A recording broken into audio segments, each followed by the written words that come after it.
I'm actually going to start with George as a ship owner at the start, if I may, sir, and then we'll work backwards. Thank you, David. The first question is to Parosha. I was absolutely, I was shocked by what I perceive as being the complacency in creating laws and regulations about slavery. I mean, we know that there's been a whole farce about slavery, which is supposed to be abolished at X. I mean, I forget the date, which I mentioned this morning in my presentation. But I can't imagine with my wildest imagination how, in the 21st century, I'm just shocked by the complacency and the hypocrisy.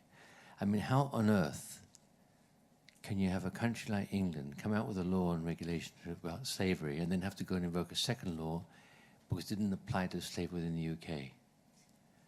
I mean, I'm just shocked. And I don't know whether you have anything to say about it, because obviously you've been very heavily involved. I think what happened was it was considered that slavery was just taking place on other continents in the modern day era. And then when trafficking came to the top of the pile, when the UN definition was set, what countries could generally see was sex trafficking. Countries still have problems recognizing trafficking for forced labor. We're in the middle of it. We haven't succeeded in identifying it well enough. But sex trafficking was a slam dunk insofar as you could see who the victims were and where they were being taken. And so the focus was really on sex trafficking and movement. And then it was also then recognized that people might be brought into England we had lots of cases of domestic servitude where women in particular were being brought in and kept in the cupboard under the stairs as a private household slave, and we still have them. We're prosecuting them. And so those cases had to be captured by legislation. So that was the 2004 Act. But yes, it seems shocking that it took cases to highlight the flaws in legislation, but at least it was happening. And those cases were being brought because of the support of NGOs. And what England has managed to do is to have quite a history in creating incrementally of good framework towards recognizing how to combat modern slavery, which is quite a lot more than a lot of other European Union or Council of Europe member states. France, for example, in a case called Siliardin in France in 2005, hadn't criminalized slavery. So that was a European Court of Human Rights case that recognized that. So it does sound shocking, but that was how things were. And people saw slavery as still consigned to the past rather than recognizing it as a modern day phenomenon until UNODC, ILO, and all of the big organizations started recognizing actually it was the third most prolific black market trade, and then it's become number 2. And I think with the fall of certain European blocs, the movement of drugs and guns was also involving the same guns moving humans. So things got bigger and bigger and the scale of it became clear. And so the first legislation on trafficking that was even recognized by the European Union was a trafficking, they created their own trafficking directive. That was in 2011. So the Council of Europe had theirs in 2005. So, and everyone was looking to see whether or not the Council of Europe Convention would solve the problem, and it didn't. And so even in the preamble to recital to the EU directive of 2011, it says, recognizing that the scale of human trafficking is increasing and cannot be combated by states' efforts alone, partnership is required. Could I ask one further question to Ms. Jensen, if I may? Is that okay with you, Mr. Chairman? Yes. On the shipbreaking element, I'm a bit worried about I mean, even though you can see I'm all for the idea of taking responsibility as much as we can, but I'm a bit concerned about your suggestion that the ship owner has to be responsible for the elements of the complying with all the regulations or whatever in terms of safety in the shipbreaker's yard. I mean, you can draw a similar line. I get accusations from my children as to why we shop from Primark. I mean, you know, this word has it that a lot of shops in the UK have a certain amount of cheap clothing, like a T-shirt costs £1, whatever, or a suitcase costing £5, and they say we shouldn't be buying that because effectively the low cost of it is because, without you realizing it, there's been kind of child labor. Now, I'm not sophisticated enough or knowledgeable enough to know the difference, but I just like to draw that parallel as to, you know, how far is a piece of string. I mean, isn't it going a bit too far to suggest that a ship owner who wants to break up his ship, they has to go to further afield to know whether the ship breaker is in compliance? I mean, one big operator is the guy, GMS, who you mentioned, who I know very well, Ali Sharma. And they do make the efforts for the compliance, but when you are talking about that part of the world, the unfortunate reality is it's the supply and demand. It's like the elements you find in China, Chinese shipyards. I mean, you do get this, and I think it is going a bit too far to suggest that the guy who's selling has to take over or be responsible for the infrastructure or the compliance with the breakers. And what your views on that? Well, I guess the European Union is making it extremely easy for ship owners because they'll be publishing a list of facilities where things will be properly done. And this will be a government-backed list. So a ship owner will, next year, only have the task of picking one of those facilities. And that will be a government-backed guarantee that things will be properly done. So here we see, whilst it might be difficult for consumers of clothes to orient themselves and choose proper clothing, which I think we as consumers also have a responsibility to do, for ship owners it will be very easy next year. Did you just want to add something to this? Yeah, Chair. Can I just do like what the gentleman said? I was a bit surprised when I got the list of St. Kitts and Nevis is so popular in shipbreaking. I've just joined this about a year, and as I told, the biggest customer for St. Kitts and Nevis is GMS, and I met Dr. Anil Sharma in Dubai in the ship recycling. Tradewinds had a recycling thing, and that is a sort of a business. But you know, I'm coming from a background of quality and stuff, so I'm just going to. This is not the bread and butter for my flag. So I'm going to reduce this slowly. We have already reduced that because I'm driving St. Kitts and Nevis to a white flag. That's my intention, my vision for the next 3-4 years. So for doing this, shipbreaking is totally against that.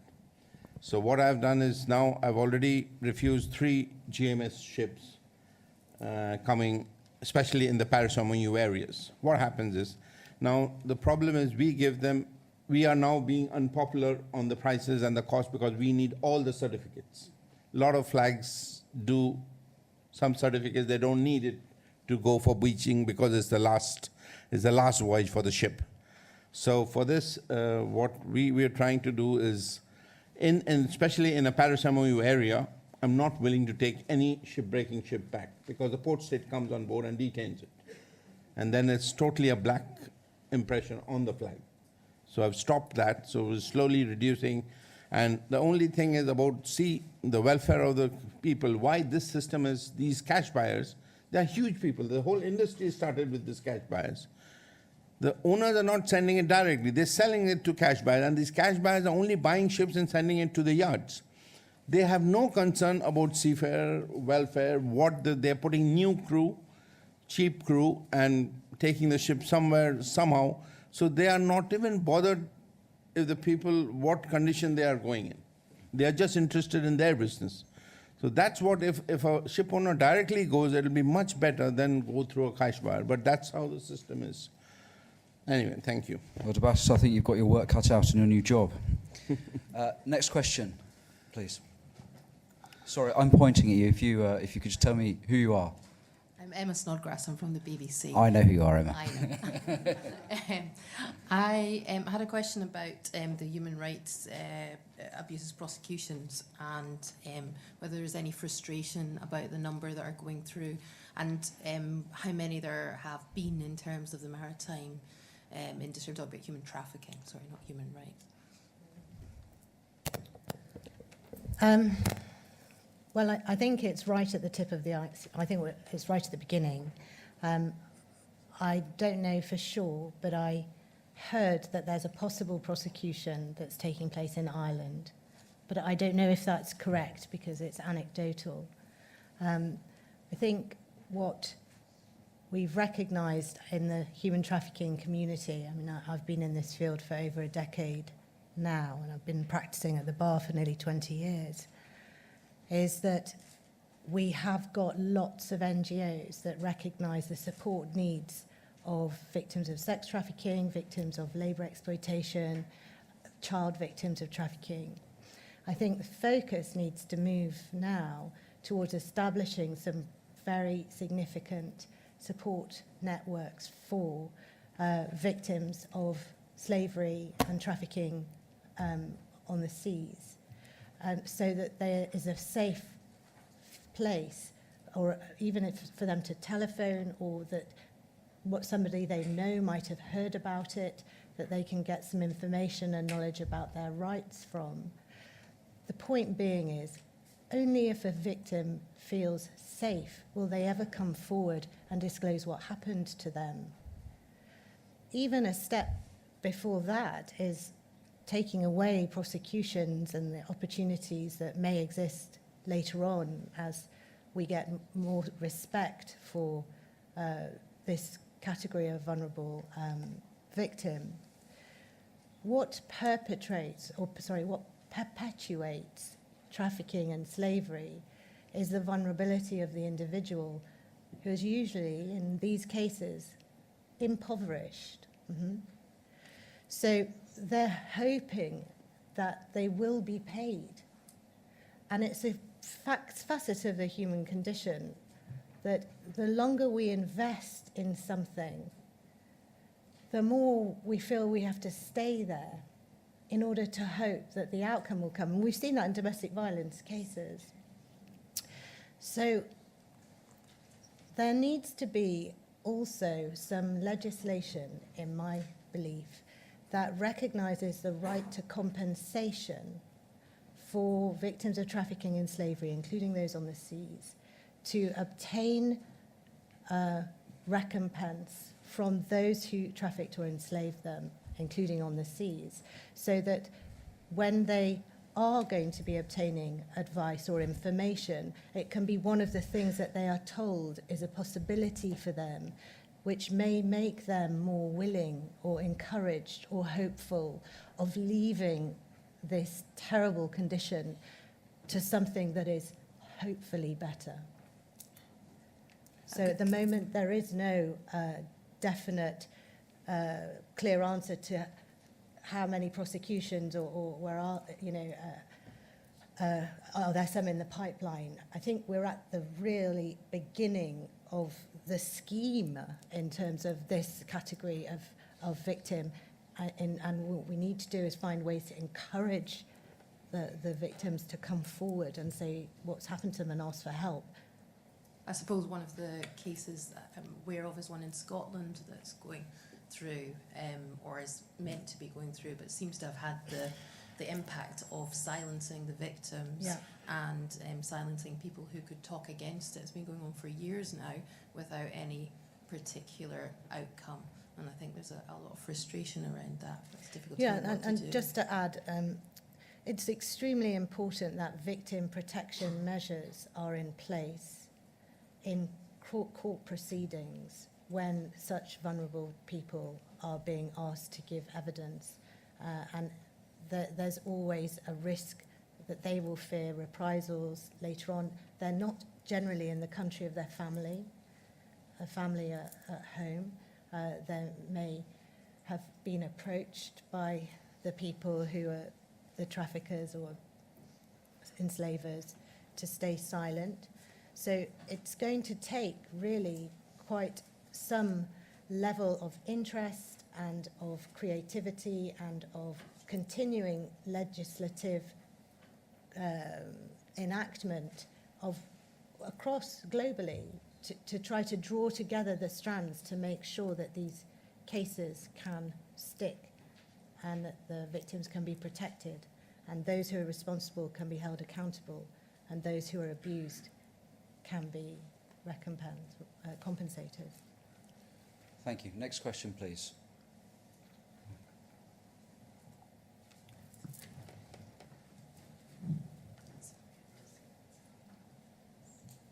Hi, this is a question for Wendy Betts. I just wonder how effective the app has been in terms of getting either convictions or at least how much is it being used, if you can track that at least. Because I imagine, unless they're whistleblowers in kind of higher up or in some way not in the facing the brunt of it, I wonder how many of these people are actually able to download the app. Is it in their language? Is it accessible? Are their phones searched? Is it, that kind of stuff? Yeah, sure. So we launched the production version of the app last summer. So it's been just over a year that it's been available for download.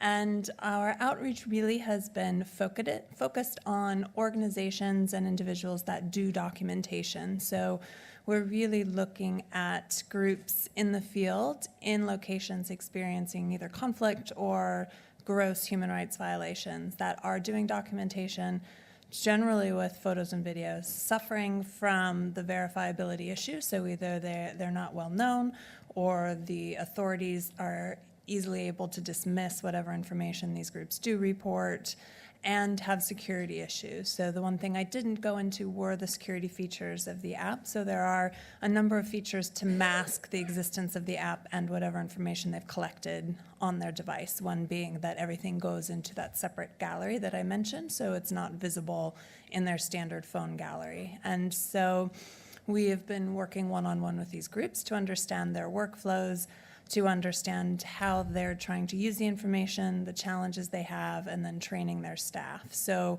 this process, as you can imagine, takes a while, the trust building and understanding the security and then understanding the technology. And so we have, at this point, entered into partnerships with a number of organizations that have equipped their staff with the app and are going out and collecting images and starting to send them back in. So when you put that process together with the fact that we focus primarily on large-scale crime, so genocide, crimes against humanity, war crimes, and other systematic types of abuses, which take the compilation and the aggregation of evidence over time and from various users to be able to see the types of patterns that are required to prove the elements of those crimes. And so it's a bit premature for that process to have gone through a full investigation all the way to trial. Anyone familiar with war crimes trials? We're talking a 5 to 10 year lifespan if in fastest case. So it's a little early to be able to answer those questions, but we are pleased with the uptake that we're seeing with really key organizations on the ground in these locations. So the app is available in 6 languages. It's Spanish, French, Arabic, Russian, and Portuguese. So that does allow us to cover a lot of territory. Then we have a number of training materials in various other local languages. And if I must just say, we have, with the assistance of Wendy and her team, put a lot of those translation and downloadable sheets and PDFs on the homepage for Human Rights at Sea. Again, it's right at the start, but it's an amazing tool. Now we've got to start using it. Please. Hi, my question is also for Wendy. My name's Louise Hammond. Going from what Parosha was just saying about victims only coming forward if they feel safe, what sort of anonymity and protection are Eyewitness going to offer to those people coming forward? You're starting to be able to use it for people going to sea. These people aren't going to come forward if there's risk of prosecution or redundancy, etc. Exactly. And so we've designed the app so that the users can remain anonymous. So that's the short answer. So the way that the app functions is once the user submits the image to us, we have it and we can act on it, and they can keep a copy for themselves if they want to bring it to a local organization with which they might be working or send it to the media. And we can certify that copy for them. But if they don't want any further involvement, they can register with an alias. We don't collect any identifying information unless they volunteer it. And the notion is that because the information about location, time, date, editing is all added automatically, it's more akin to CCTV footage than a person taking a photo.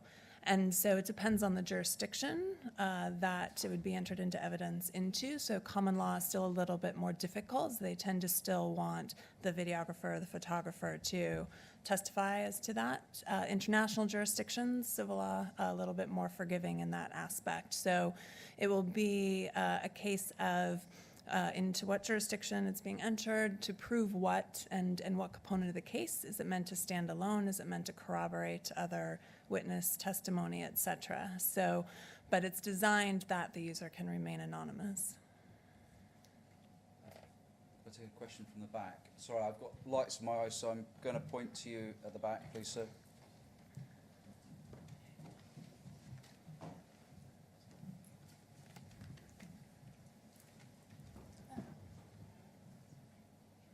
On my my right, your left, please. Yes.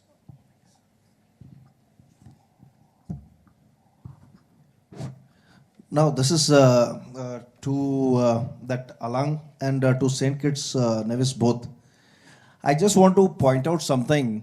In last 1 year, this 2016, a lot of good things have happened in India in Alang. I think that should have also been shown by the slides, you know. The worst case scenario is good. But 7 new requirements have been brought in by St. Kitts and Nevis for these kind of vessels. And more than 23 new requirements have come in 2016 by Gujarat Maritime Board.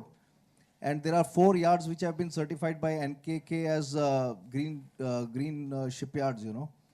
So I think, you know, things are changing as far as human rights issues are concerned on the green ship recycling. So I think we need to appreciate that fact also that, you know, as with the business, these kind of studies happen, things are also changing. So I think St. Kitts and Nevis, whatever new regulations they are bringing in, they must keep doing that. Every class starts getting away from this will actually not help in the long run. Thank you so much. And I must appreciate one more thing, you know, regarding this human trafficking English law approach. I think that was one of the fantastic things I have heard in my being out at sea and then being 15 years here. I think thank you so much, that's been the wonderful thing. Especially seeing that so many seafarers are actually, you know, being smuggled and sent into Iran and Malaysia, and they are working ashore in petrol pumps and factories. Couple of them are coming as dead bodies back home.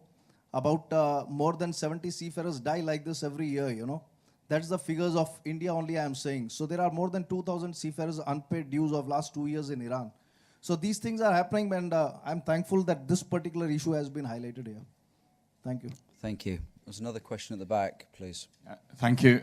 My name is Mac McLaughlin. I have, I think, what was referred to earlier as a proper ladylike job. I work in Trinity College Dublin. And I really want to try and link some of this to the discussion earlier, which was, I think, about the sort of positive aspects of doing the right thing from a human rights perspective and linking that to competitive advantages. In other industries, I guess you have things like fair trade, and I'm just wondering, is there some sort of parallel that could pick up on this? I had a conversation recently with someone from the ship cruising area and was talking about the idea of fair cruising with the notion that people don't necessarily want to have a holiday on a sweat ship.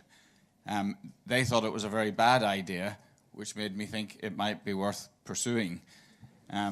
So I just wonder, are there some sort of positive industry-wide incentives that could be about, you know, branding positive human rights practices, maybe fair shipping or whatever, that would work, you know, system-wide in terms of supply chain, as people have been talking about?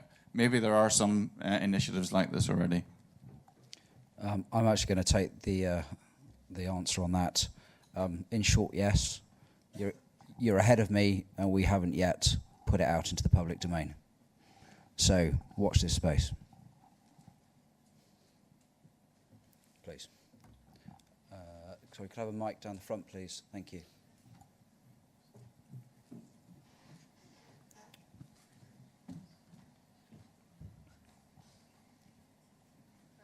There.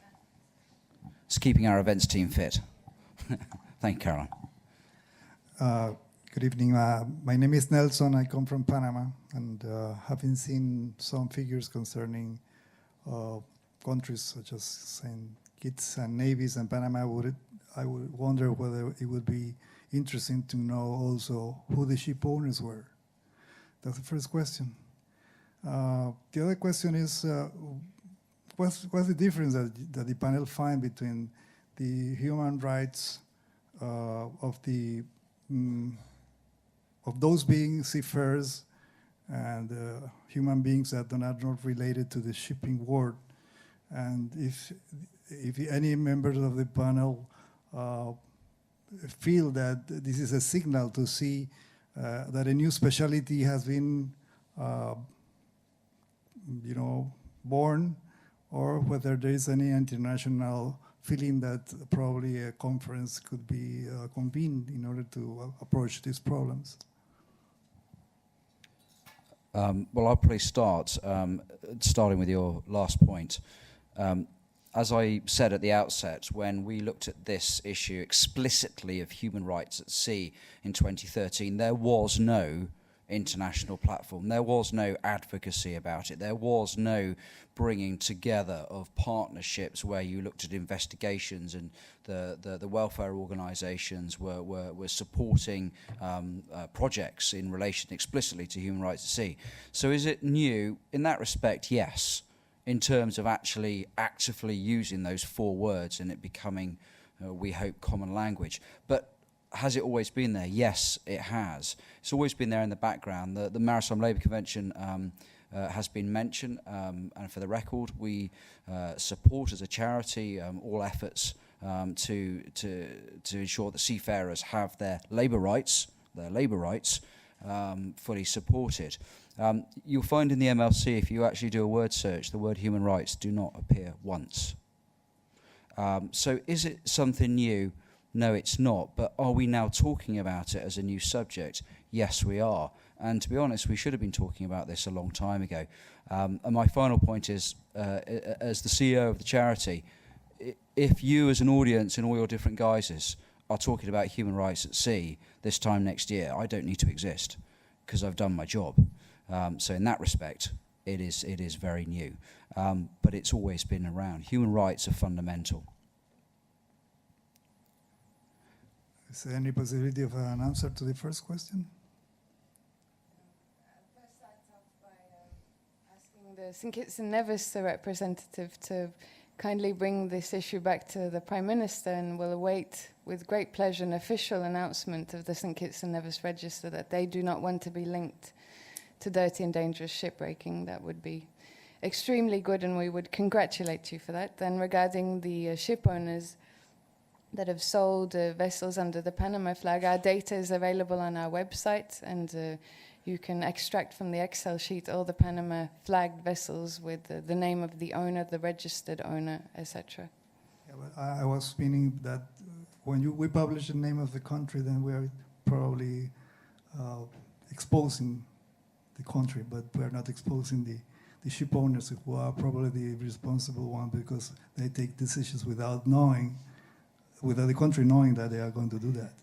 I think we do our fair share of also exposing ship owners, so we're not extremely popular amongst the large majority of ship owners.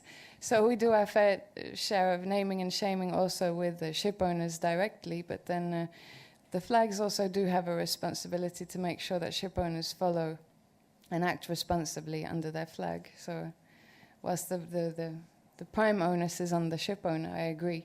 A flag should also make sure that the ships registered under their flag are doing the right thing. Ian, please.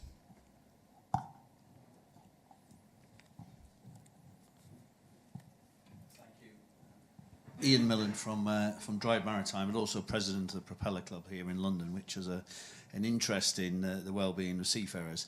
First things first, David, I hope you are here next year, because I think today's been a tremendous success, and I'm sure people will agree with that. My question is a more general one, really. In those first two guises, I'm a former seafarer myself. It's been a while now, but not as long as John Dolby, obviously. But good to meet you, John. And but my question, I think, could relate to John, although I think some of the issue I'm about to talk about came about in more modern times, I would suggest, and possibly post 9/11. Perhaps also Debasis could comment on this. But the only time I go to sea now is on a cruise ship. Delightful it is, and crewed by delightful people from all over the world. And one of the things that struck me on one of those trips, and it was on the west coast of America and in Long Beach, California, was when I heard from some of the crew members on board, and I think they were from South Asia, these particular ones, talking about the fact that, you know, they weren't allowed to go ashore there. And I want to come back to this issue of criminalization of mariners and of seafarers. And you know, although it's not as severe in such cases as some of the issues, the very serious issues we talked about today, I just wonder what is being done by anybody to try and make sure that people who've been vetted already to be on the ship, to be trusted with the safety of, in this case, cruise ship passengers, but can't have the simple dignity of being able to take their seaman's card and proceed ashore. Is that for Debasis? It's for whoever you like, but yeah. Debasis for you. Yeah. Yeah, that's what, these are the things which, if there is some local law or some immigration, sometimes there is some immigration and local laws where the seamen's book, they do not, unless they have a visa. So that may be a local diplomatic problem. But otherwise, if these are raised, we as a flag state can do something about it, but they have to raise it to us, because we are not aware of certain things. Because what you're saying is, in the cruise ships, the passengers can go, but the crew can't go out, right? Something like that? Yeah, but I mean, it's a more general point. This doesn't happen with cruise ships. It's just my own personal experience. It's, you know, I've heard stories in the Propeller Club, and we have people like Ken Peters come along to speak to us. We hear stories about seafarers that can't get ashore to see a dentist when they've got a toothache because of the restrictions placed upon them. You know, these things happen. I'd hate to think they happen in this country, but you know, I don't know. Yeah, I just like to hear somebody who does know. Yeah, regarding if it's the medical and it's totally a ILO case, so it can be raised and action can be taken, because for dentists, these are all covered by insurance, and they are all ILO requirements. Because even a doctor's form is an ILO form, which sort of a thing. So as a flag state, we can definitely work, but if it comes back to them, the seafarer has to, this is what I was talking when I was talking, the seafarers should get this. Half the seafarers are scared. Half the seafarers don't want to tell the flag because they think they'll lose the job.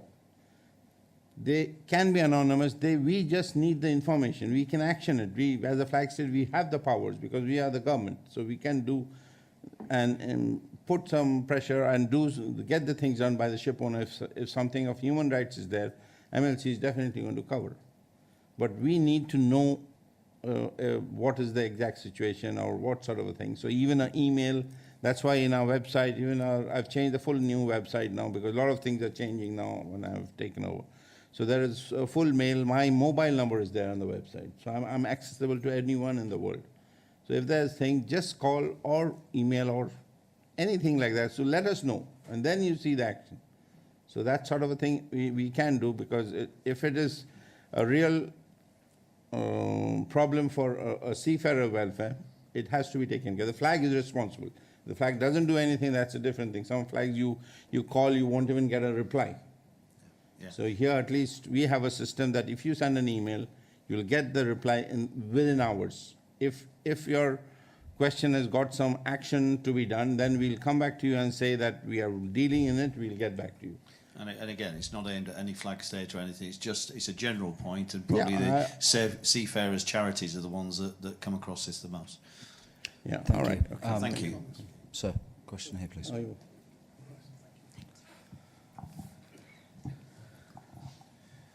question both to Mrs. Betts and Mrs. Chandran.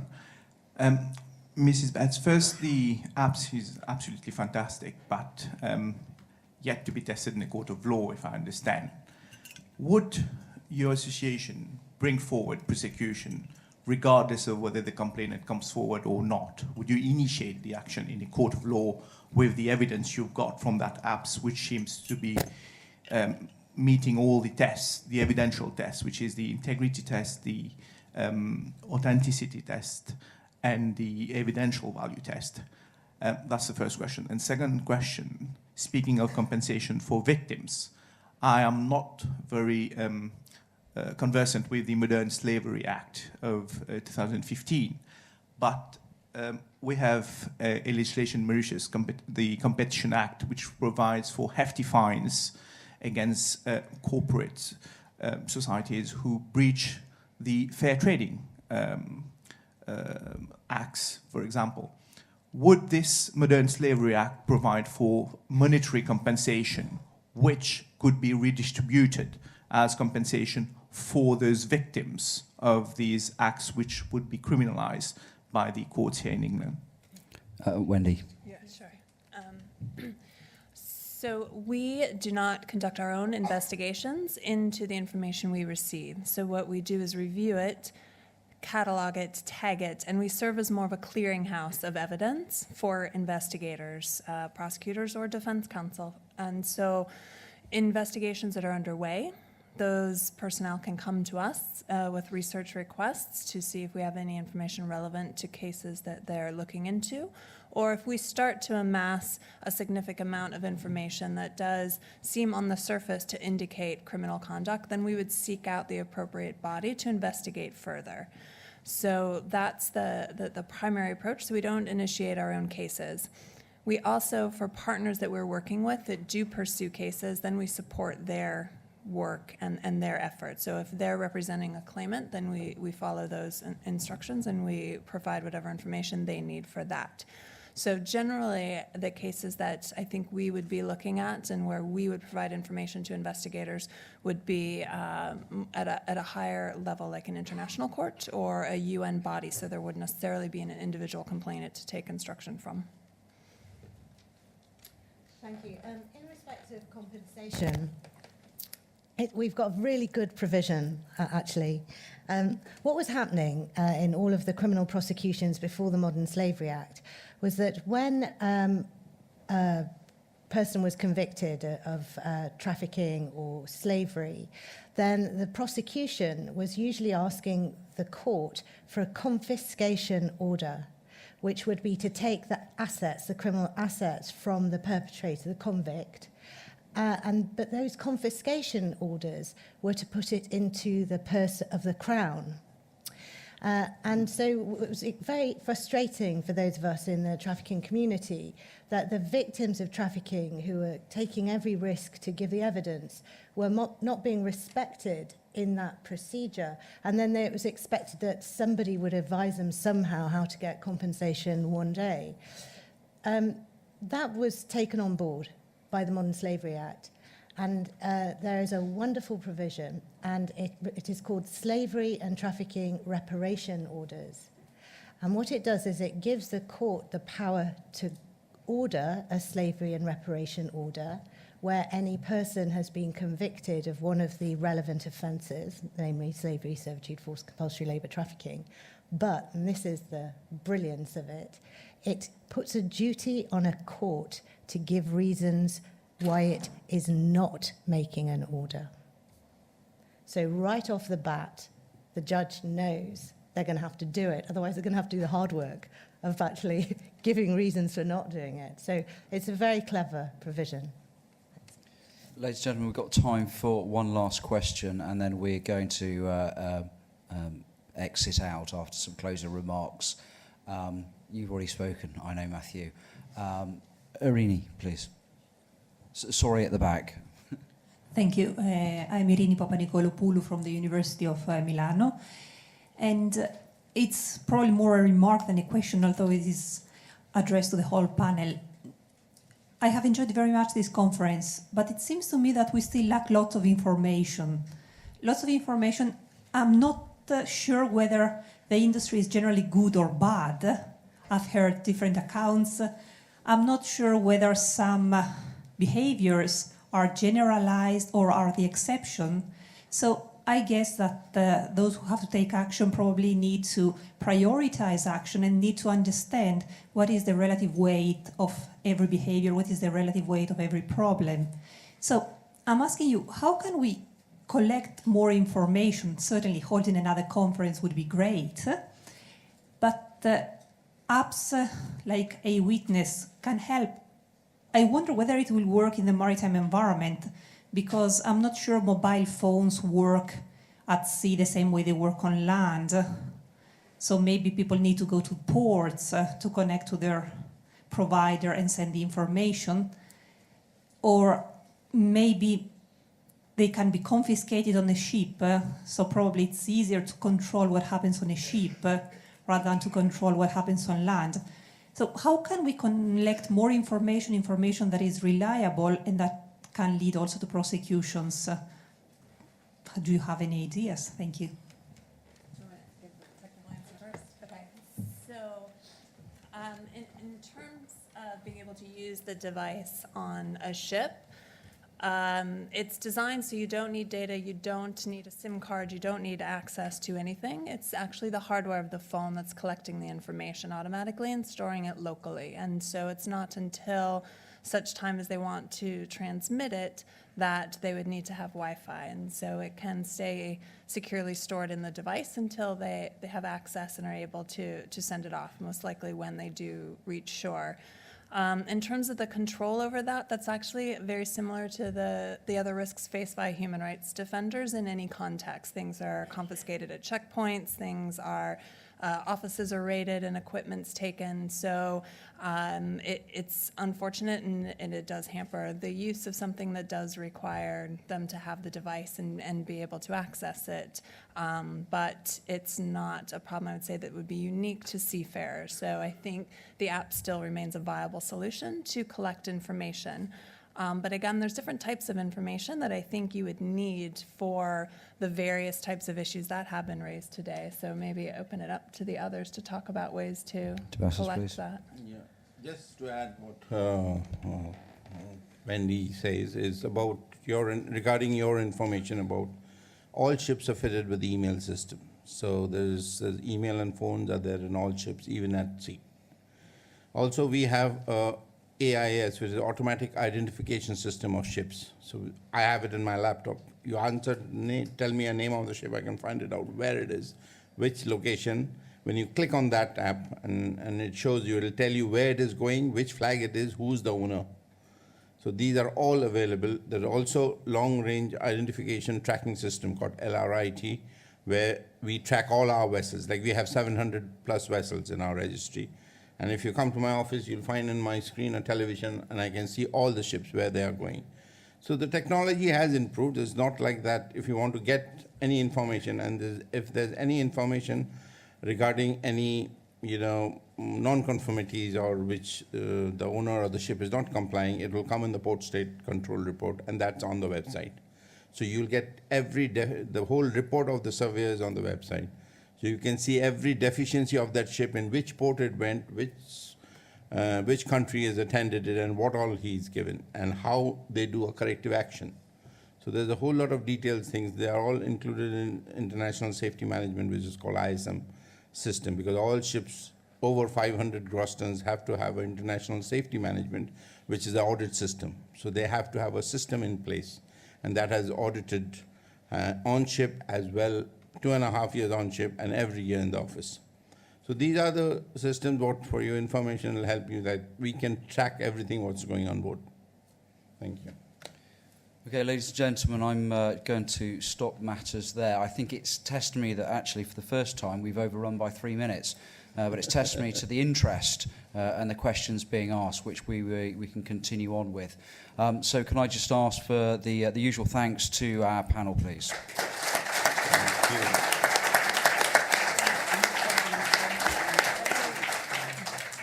With a promise that I'm going to be brief. I'd like to thank all of you for attending today. When I started the conference and I spoke at the start, I made it very clear that my first round of thanks was to you as the delegates, and that stands. This event for me and the team has been remarkable, and remarkable that it's actually happened. But we've put down a marker, and we've put down a marker to discuss many issues, and as Irini highlights, there's a lot of information, there's a lot of data still to be gathered. But a united front and working together really is the way ahead. It's also highlighted that human rights at sea applies across the entire maritime environment for all the stakeholders here, for all of the issues. And it's not absent in any part of the maritime environment. We've also highlighted today what I call the soft power approach, the approach of civil society, the changing of legislation, the changes of policies.